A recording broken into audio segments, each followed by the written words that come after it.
Assalamualaikum warahmatullahi ta'ala wabarakatuh. Pada kesempatan kali ini kita akan coba membahas bagaimana keseharian Rasulullah SAW dalam sisi selain syariat agama, selain pelaksanaan ibadah, selain pelaksanaan rub'ul muamalah, kemudian pelaksanaan rub'ul jinayah dan yang lainnya. Yang sering dibahas misalnya karena menceritakan kisah-kisah Nabi dari sisi bagaimana peperangan Rasulullah SAW. Sekarang yang coba akan kita bahas adalah karakteristik cara pola hidup Rasulullah SAW dalam kitab ini As-Sama'il Muhammadiyah. Diceritakan berbagai kisah kehidupan Rasulullah SAW dalam kesehariannya. Dan yang kali ini akan kita bahas bagaimana keseharian Rasulullah SAW dalam masalah makanan kesukaan Rasul.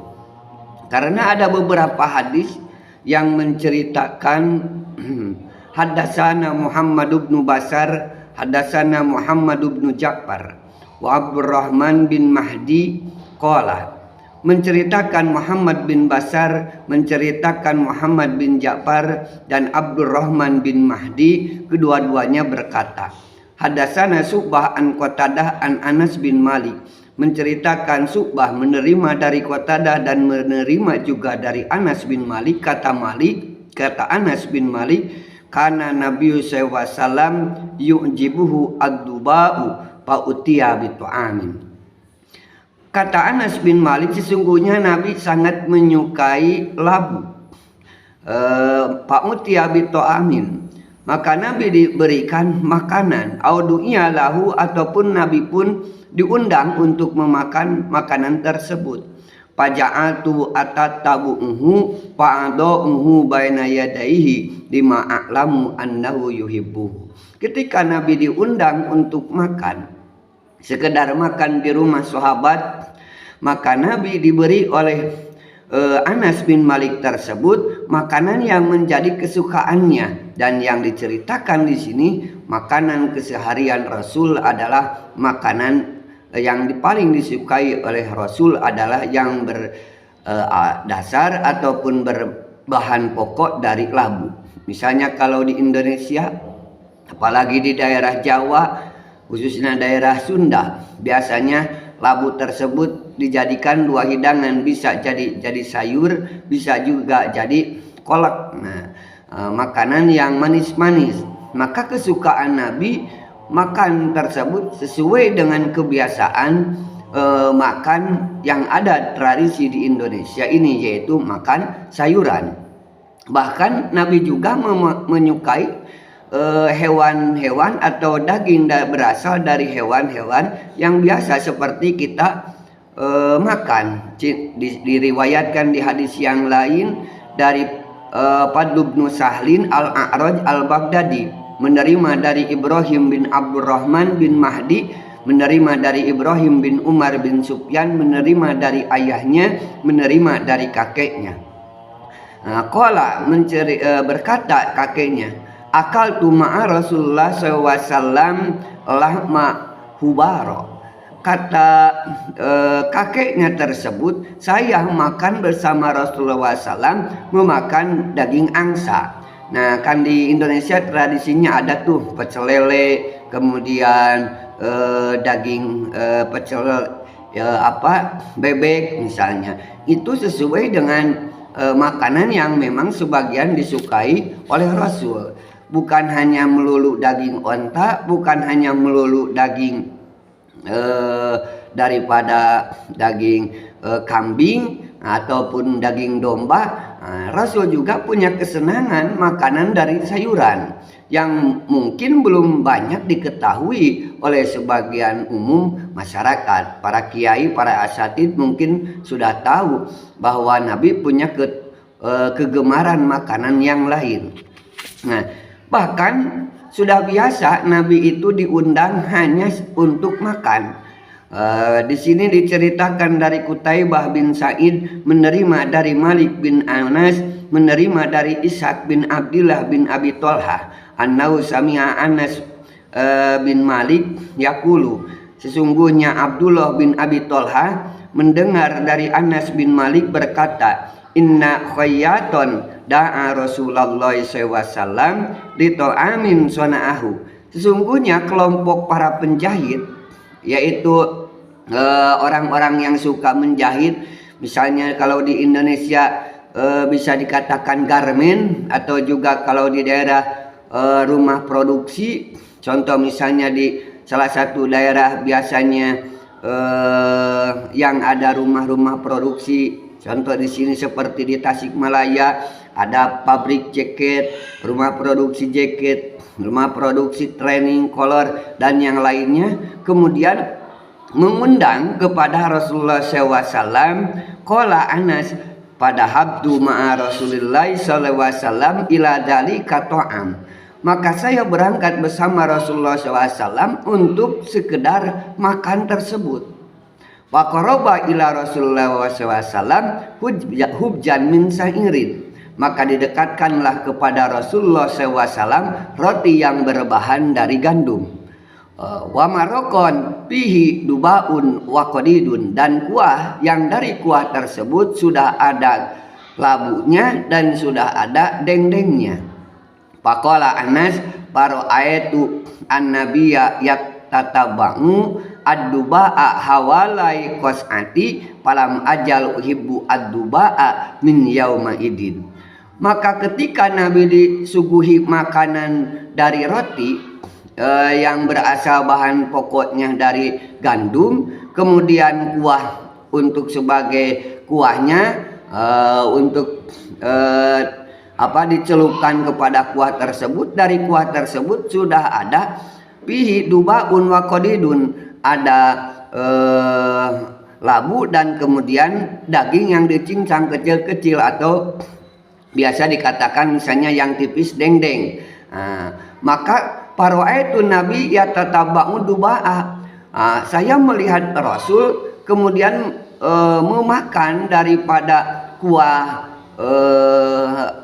yang dari labu tersebut hawalai qas'atin, sekitaran mangkuk, misalnya mangkuk ini kan bundar, kemudian Nabi karena sangat menyukai di pinggiran mangkuk ataupun piring yang disajikan kepada Rasul, Nabi kemudian memakan pinggir ataupun mengambil makanan yang berasal dari kuah labu tersebut sampai pinggir piringnya karena sangat menyukai begini, misalnya pinggiran dari piring tersebut, nampan tersebut misalnya, kemudian dia dijilati karena sangat menyukai makanan dari labu yang berasal dari labu tersebut. Maka kata Anas bin Malik, falam ajal uhibbu ad-duba'a min yauma idin, maka tidak ada henti-hentinya setelah itu saya menyukai makanan labu tersebut sampai hari ini, kata Anas bin Malik. Sisi lain menunjukkan bahwa Nabi menyukai makanan-makanan yang ada khususnya di Indonesia ini, makanan yang berasal misalnya di daerah tropis ini, makanan labu. Kita juga ketika memakan sayur dari labu tersebut suka merasa enak, gurih, apalagi kalau dibuat buah, dibuat saus, misalnya sausnya dari labu tersebut, kemudian bisa juga dibuat cemilan yang manis, bisa dijadikan misalnya kolak dan yang lainnya, khususnya ketika momen-momen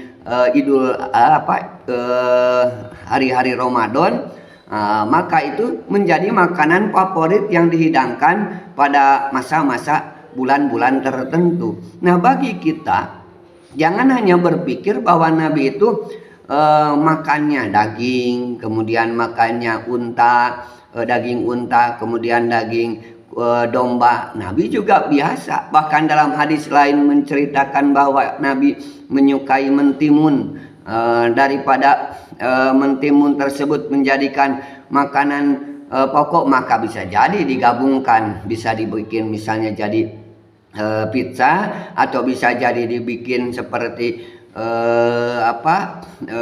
makanan-makanan yang lain yang di dalamnya ada roti, ada daging, kemudian ada sayuran. Nah, seperti itu kebiasaan makanan Rasulullah SAW, sangat kompleks, sangat banyak. Bahkan Nabi pun ketika sedang ada di masjid suka ada sahabat yang membawa makanan. Dari Qutaibah hadasana Ibnu Lahiyah an Sulaiman bin Ziyad an Abdullah bin Haris, menceritakan Qutaibah menceritakan Ibnu Lahiyah menerima dari Sulaiman bin Ziyad, an Abdullah bin Haris menerima dari Abdullah bin Haris. Kata Abdullah bin Haris, akalna ma'a Rasulillah SAW siwaan fil masjidi. Kami semua para sahabat beserta Rasulullah SAW akalna ma'a Rasulillah siwaan, kami memakan sate fil masjidi, di masjid. Maka sate pun bukan hanya makanan di Indonesia, daging yang ditusuk-tusuk kemudian dipanggang, dipanaskan. Bahwa di zaman Rasulullah pun Rasul dan sahabat yang lainnya mengenal dengan sate, tetapi seolah-olah sate itu lebih familiarnya makanan khas tradisi dari Indonesia. Maka apa saja yang kalian makan, bukan menganggap makanan tersebut kecil, makanan itu kelas rendahan, makanan itu kelas hina, tetapi usahakan dari makanan tersebut kita mensyukuri apa saja nikmat atau rezeki yang telah Allah berikan. Bagaimana Rasul tidak pernah mencerca, tidak pernah menghina terhadap satu makanan, terhadap suatu makanan yang disajikan, selalu menerima. Intinya istri kita menghidangkan makanan apa saja, usahakan kita terus bersyukur, berterima kasih karena masih ada makanan yang bisa kita makan. Bagaimana nenek moyang kita dahulu ketika zaman penjajahan, makanan yang sangat terbatas, makanan yang sangat segala berkekurangan, sampai dari ketela pohon di berbagai cara diolah menjadi, kalau orang Sunda bilang jarangking, oyek, gaplek dan yang lain sebagainya. Maka zaman sudah merdeka ini kita patut bersyukur apabila kita mengingat memakan buah labu ataupun sayur labu ataupun langsung dijadi makanan yang bersumber dari madu. Bacalah sholawat kepada Rasulullah SAW, yang salah satu makanan favorit Rasulullah berada banyak di Indonesia ini, membacakan sholawat. Setelah itu kita memakan labu sebagai hadiah ataupun kebiasaan Rasul yang memang sangat menyukai daripada labu tersebut. Dari makanan yang sederhana kelihatannya jadi makanan yang sangat disukai oleh Rasulullah. Tadi pecel lele, kemudian angsa, dan kalau bebek misalnya, kalau di orang Sunda misalnya entok, itu Rasul biasa mengkonsumsi makanan yang ada di daerah kita. Tradisi umat Islam yang ada di Indonesia sebanyak yang ada kesamaan. Bagaimana imamah di Indonesia sudah dibuat seperti bendo, seperti orang-orang Jawa belangkon. Itu salah satu bentuk kreativitas para ulama kita zaman dahulu, sudah membentuk imamah dengan langsung pakai, tidak perlu dililitkan secara manual di kepala. Itu kelebihan tidak perlu malu. Kita jauh dari pokoknya dari Jazirah Arab, jauh dari Mekah, jauh dari Madinah, tetapi yakin bahwa apa yang diterapkan oleh para ulama nenek moyang kita, yang diwariskan kepada kita sebagai penerusnya umat Islam zaman sekarang, tidak keluar dari mencontoh kepada Rasulullah SAW. Mudah-mudahan kita dijadikan umat yang selalu bersyukur terhadap nikmat yang telah Allah berikan terhadap kita. Makanan apa saja yang penting halalan, thayyiban, halal, dan disenangi, digemari oleh kita. Kemudian setelah itu makanan mau jenis apapun, asalnya apapun, kita syukuri karena semuanya rezeki dari Allah. Labu maupun walu besar, kata orang Sunda, itu adalah makanan diantara makanan favorit Rasulullah. Sekian, assalamualaikum warahmatullahi wabarakatuh.